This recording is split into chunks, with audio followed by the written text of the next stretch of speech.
Bismillahirrahmanirrahim. Assalamu alaikum, dear students. How are you? I hope you'd be fine. Cambridge University Press, Cambridge Lower Secondary Mathematics, Learners Book 7 और chapter number 1 के last question है हमारे 1.1 exercise है और वहां पर हमने अभी तक क्वेश्चन नंबर 12 तक कंप्लीट कर लिया है। अब आज हम क्वेश्चन नंबर 13 करेंगे और इसमें आपके पास कह रहे हैं थिंक लाइक अ मैथमेटिशियन। ठीक है, अब आपको अपने आप को थोड़ा सा अपग्रेड करना है, बच्चों की तरह नहीं सोचना, अब आपने थोड़ा सा एक नॉच ऊपर जाकर सोचना है। यहाँ पर आपके पास एक एडिशन टेबल है जिसके अंदर आपके पास एक टॉप पर दो नंबर्स लिखे हुए हैं -5 और 7 और आपके पास एक जो है वो और वर्टिकल कॉलम के अंदर 4 और -3 साइड में दो नंबर्स लिखे हुए हैं। पार्ट ए में आपसे कह रहे हैं copy and complete the addition table. आपको ये एडिशन टेबल सबसे पहले कंप्लीट करना है। किस तरह से कंप्लीट करना है, इसके अंदर आपने सिंपली ये करना है कि आपके पास यहाँ पर -5 और 4 फर्स्ट यहाँ पर जो डब्बा है आपके पास, ये 4 डब्बे हैं ना, तो फर्स्ट बॉक्स के अंदर आपने -5 और 4 को ऐड करना है। -5 + 4 आपने करना है। उसके बाद सेकंड कॉलम के अंदर आपने 7 और 4 को ऐड करना है। ठीक है, 7 + 4 करना है। ठीक है, तो जो पॉजिटिव इंटीजर्स हैं वो तो उसमें तो आप सिर्फ ऐड करेंगे, जो आपके पास नेगेटिव और पॉजिटिव आ जाएंगे वहां पर आप सब्ट्रैक्ट करेंगे। तो -5 + 4 का आंसर आ जाएगा -1 और 7 + 4 का आंसर आ जाएगा 11। ठीक है, तो ये हमारे पास आंसर्स आ गए। उसके बाद फिर हम नीचे डब्बों की बात करें तो हमने यहाँ पर जो फर्स्ट बॉक्स है सबसे हमारे पास बॉटम के ऊपर, तो हमने वहां पर क्या करना है, -5 + -3। ठीक है, तो ये -5 प्लस माइनस क्या हो जाएगा, माइनस हो जाएगा, तो -5 - 3 गिव्स अस -8 और लास्ट में हमारे पास है 7 + -3, ये भी हो जाएगा 7 - 3 एंड इट इज 4। तो इस तरह से हमारे पास ये एडिशन टेबल पूरा कंप्लीट हो गया। अब यहाँ पर हम क्या कर रहे हैं कि क्रॉस में नंबर्स को ऐड अप करते चले जा रहे हैं और अपना पूरा बॉक्स कंप्लीट कर रहे हैं। अब अगर आप यहीं पर क्वेश्चन में आगे बढ़ने से पहले देखेंगे स्टूडेंट्स, तो बेसिकली हमने यहाँ पर हर इंटीजर को 2 दफा ऐड किया है।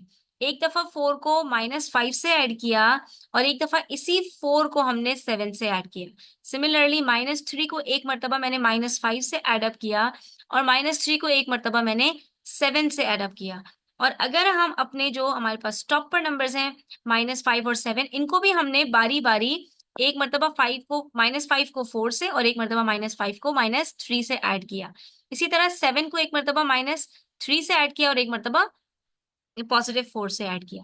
तो यहाँ पर हमने इन चारों इंटीजर्स को 2 टाइम्स ऐड अप किया है। अब आगे हमें क्या करना है, इससे रिलेटेड क्वेश्चंस को सॉल्व करना है।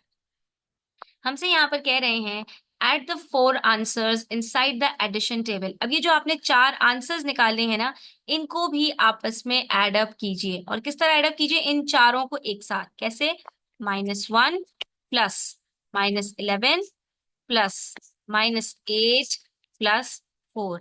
अब यहाँ पर प्लस का साइन मैं क्यों लगा रही हूँ, ताकि आपको ये पता चले कि जब हम एड अप कर रहे होते हैं तो हम एक एडिशन का साइन लगा रहे होते हैं और उसके साथ हमारे पास जो नेगेटिव इंटीजर्स होते हैं उनका हम माइनस का साइन लगाते हैं। ठीक है, तो सबसे पहले हम इनको कन्वर्ट करेंगे, तो ये क्या हो जाएगा, -1 + -11 + -8 और +4। अब हम दो दो करके एड अप करते जाएंगे, तो minus minus plus, 1 + 11 12, sign greater number की, -12 -8 +4, फिर से माइनस माइनस प्लस, तो -16 +4, प्लस माइनस माइनस होता है, तो अब आंसर 16 - 4 का आएगा 12 और फिर भी साइन ग्रेटर नंबर की निकलेगी, तो ये हमारे पास -12 आंसर आ गया पार्ट बी का। ठीक है, ये पार्ट बी हमने सॉल्व किया, ये पार्ट 1 था हमारे पास, पार्ट ए। ठीक है, अब बारी है पार्ट सी की। इसमें कह रहे हैं add the 4 integers on the side and top of the addition table. अब ये जो आपको नंबर्स गिवन थे ना टॉप पर और साइड में, इनको आपने एड अप करना है।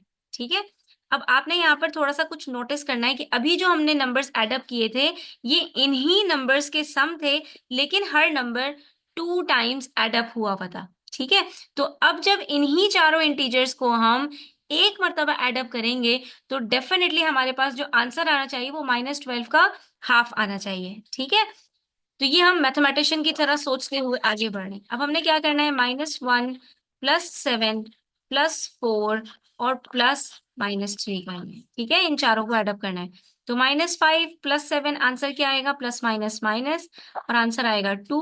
साइन 7 की पॉजिटिव है तो ये पॉजिटिव हो जाएगा, फिर +4 और प्लस माइनस -3। 2 + 4 गिव्स अस 6 और 6 - 3 करते हैं तो हमारे पास यहाँ पर आंसर आ जाएगा +3।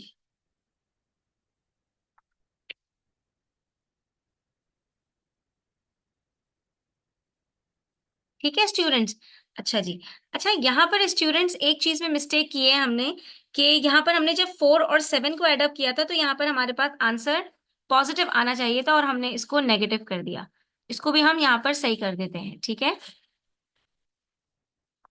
इसकी वजह से हमारा आंसर पूरा गलत हो गया है, तो ये आप मिस्टेक को सही कर लीजिए। ये 4 + 7 11 होता है और हमने इसको -11 कर दिया था, ठीक है। तो इसकी वजह से हमारा जो आंसर है ना वो पूरा गलत हो गया, इसको सही कर लीजिए।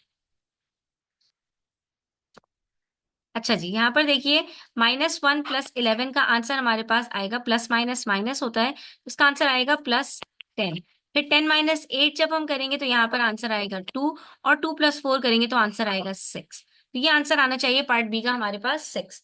और उसके बाद अब आप चेक कर सकते हैं कि पार्ट सी का आंसर हमारे पास 6 का हाफ आ रहा है, दैट इज 3। तो इसका मतलब है कि हम जब इस तरह से नंबर्स को एडिशन टेबल के अंदर एड अप करते हैं तो नंबर्स जो टॉप पर होते हैं और जो साइड में होते हैं हमारे पास, इनको जब एड अप करके हमारे पास मिडिल में बॉक्सेस के अंदर नंबर्स आते हैं तो उन चारों का जो सम है वो डबल होगा उन चारों के सम से जो नंबर्स हमारे पास साइड और टॉप पर गिवन है। यानी कि ये साइड और टॉप के ऊपर जो हमारे पास नंबर्स गिवन है, इसका जो हमारे पास आंसर आएगा जब इन्हीं नंबर्स को हम एडिशन टेबल के अंदर ऐड अप करेंगे और फिर इन चारों का सम निकालेंगे तो वो उसके डबल हो जाएगा। तो यही बात हमसे पार्ट डी के अंदर पूछ रहे हैं, what do you notice about the answers to part B and C. Part B और सी के आंसर्स में आपने क्या नोटिस किया, तो हम यहाँ पर यही कहेंगे the answers to part B is double of the answers to part C. कि पार्ट बी के अंदर जो हमारे पास आंसर आया है वो डबल है पार्ट सी के आंसर से। Is this true for any addition table. तो आप ये बताइए कि क्या कोई सा भी एडिशन टेबल हो हमारे पास, यहाँ पर हमारे पास कोई से भी नंबर्स गिवन हो -5 7 4 और -3 की प्लेस पर, तो क्या हमारे पास जो उन सब का सम आएगा तो क्या हमारे पास हमेशा यही पैटर्न फॉलो होगा। तो ऑफ कोर्स हमारे पास स्टूडेंट्स यही पैटर्न फॉलो होगा, और इसका मैंने आपको रीजन यहाँ पर बता दिया।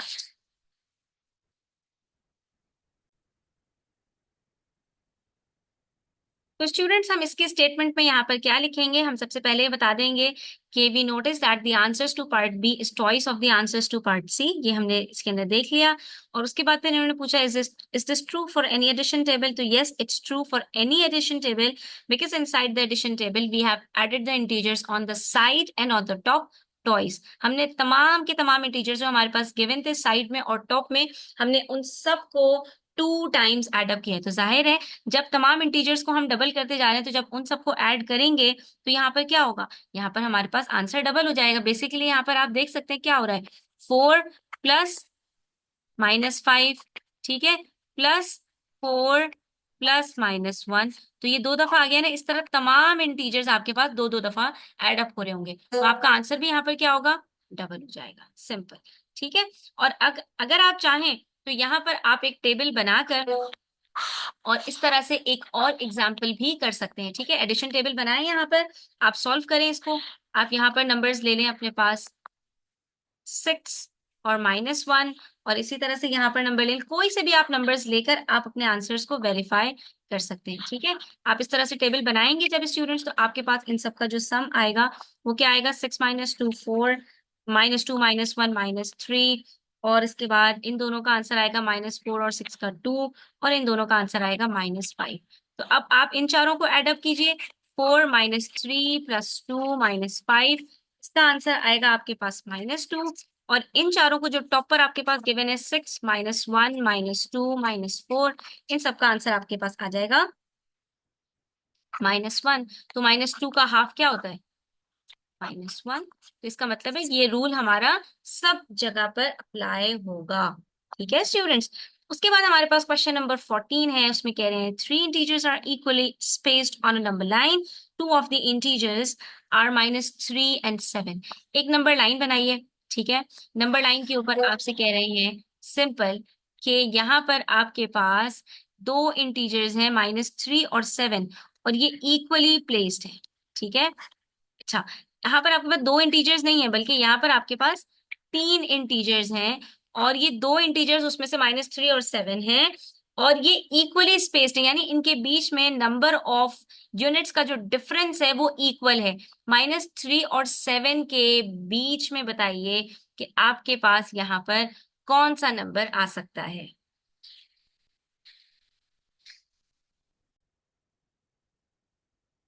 ठीक है, तो वो या तो बीच में आ सकता है स्टूडेंट्स। तो हम यहाँ पर सबसे पहले देख लेते हैं कि ये यूनिट्स के बीच में कितना डिफरेंस है। -3 से 7 तक अगर हम डिफरेंस कैलकुलेट करें तो हम देख लेंगे यहाँ पर हमारे पास इनके बीच में कितने गैप्स हैं। 1 2 3 4 5 6 7 8 9 10। 10 यूनिट्स का है, इवन नंबर्स हैं तो इनके बीच में हमारे पास एग्जैक्टली बीच में एक नंबर आ सकता है। तो इसके बीच में कहाँ से 5 यूनिट्स यहाँ से लीजिए और 5 यूनिट्स यहाँ से लीजिए। 10 का हाफ 5 होता है ना, तो ये जो बीच में आपके पास इंटीजर आ रहा है थर्ड इंटीजर, ये हो सकता है।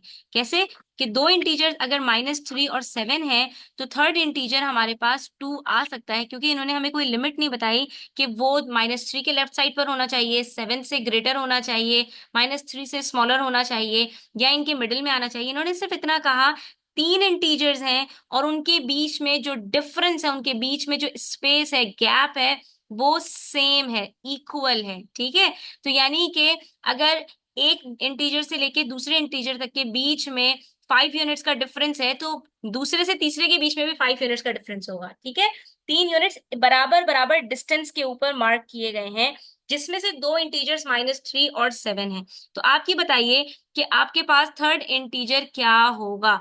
Is there more than one possible answer. अब यहाँ पर ये बात है कि यहाँ पर सिर्फ एक आंसर पॉसिबल नहीं है, बल्कि यहाँ पर बिल्कुल यहाँ पर एक से ज्यादा आंसर्स पॉसिबल हैं।